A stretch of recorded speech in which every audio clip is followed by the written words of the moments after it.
No Brasil, de acordo com o último censo demográfico, cerca de 2 milhões de pessoas possuem o diagnóstico de autismo, o que representa quase 1% da população do país.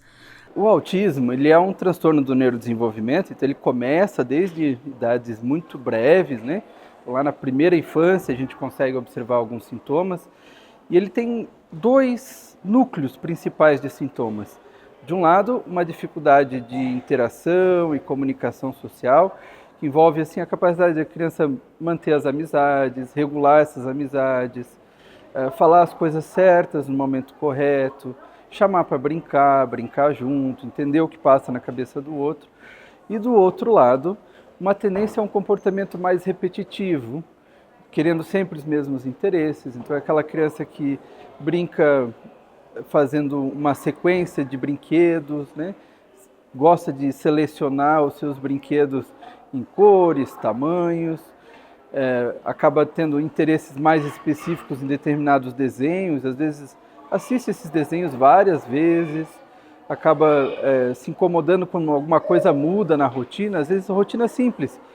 O caminho para ir para a escola é sempre o mesmo, mas um belo dia a estrada está bloqueada, tem que mudar o caminho e a criança começa a sofrer com aquilo, né?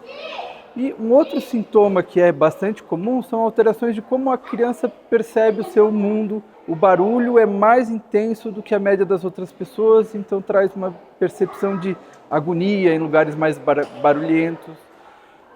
A textura e o sabor de alguns alimentos causa irritação, eventualmente cai e parece que não sentiu nada, não tem dor, né? As dificuldades de socialização e comportamentos repetitivos não são simples sintomas ou sinais, mas sim um conjunto de comportamentos que podem ter necessidades de apoios diferentes de acordo com o espectro e o nível de suporte. Todas as pessoas com autismo estão dentro do espectro do autismo.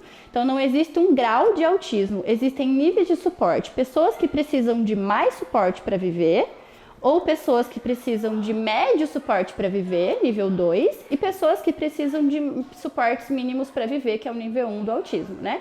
Quando a gente fala de variação, a gente fala sobre pessoas que estão dentro do espectro, mas que elas podem variar de sinais. Mesmo que várias pessoas autistas tenham um diagnóstico de autismo, elas não são necessariamente iguais. A gente trabalha baseado na ciência ABA, né? Então a gente trabalha baseado na análise do comportamento aplicada. A gente usa folha de registro para registrar todas as sessões de terapia com essas crianças, porque a gente precisa entender e mensurar como que essa criança está evoluindo, se ela está evoluindo em quais habilidades ela está evoluindo, em quais habilidades ela não está evoluindo. Quais são as outras possibilidades fora das terapias que podem estar atrapalhando o desenvolvimento dessa criança, como, por exemplo, questões familiares, questões escolares. Então, a gente vai olhar para todas as variáveis que envolvem o desenvolvimento, porque o desenvolvimento humano não é uma coisa só. Ao receber o diagnóstico, é possível dizer que as famílias renascem para uma nova realidade. O Dr. Anderson explica que acontecem fases para entender esse novo momento. Eu vejo 3 fases importantes nesse processo. A primeira fase é a fase que a gente está fazendo o diagnóstico, há uma certa negação, é difícil entender que realmente aquilo está acontecendo. Uma segunda fase eu vejo que os pais aceitam, né? E dizem, ok, eu entendi, vamos em frente. E uma terceira fase é uma fase de extremo envolvimento. E quando entra nessa fase de extremo envolvimento, a gente vê tudo aquilo que a gente construiu na comunidade do autismo sendo ampliado. Para mim foi bastante difícil, né? Porque a gente não tinha conhecimento nenhum, eu tive que buscar vídeos, para aprender a lidar com ele, a conversar, né? Profissionais da área para estar ajudando e até a gente conseguir lidar com ele, né? E conversar, entender o que se passava com ele, né? E hoje, assim, nossa, é meu pacotinho de amor. Não me vejo sem eles. Ela mora no meu coração também. Eu atuo fazendo as mediações, né, e também intervenções. Meu trabalho é trabalho colaborativo com os professores, né, de diversos componentes, para garantir a participação e acesso ao currículo dos estudantes que a gente atende, né, que o PAE atende só os autistas, né.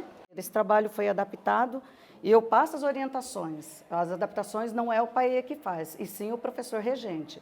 Nas escolas da rede pública do Paraná, o número de estudantes com o transtorno do espectro autista chega a 9.996 alunos, sendo que o número de meninos é maior, cerca de 9.404 alunos para 592 alunas. As meninas, elas mascaram muito os sintomas porque elas aprendem uma forma mais rápida de como fazer a leitura de alguns problemas sociais e acham estratégias para resolvê-los. Então, isso torna o diagnóstico, especialmente as meninas com autismo nível 1, mais complexa. Porque muitas vezes o sintoma não está muito claro, você precisa buscar em determinados nichos de interação, e ele muitas vezes vai aparecer com prejuízo só bem mais tarde, lá com 12, 13 anos de idade. Elas escondem sentimentos, elas escondem até as próprias estereotipias, e elas vão se adaptando a cada ambiente.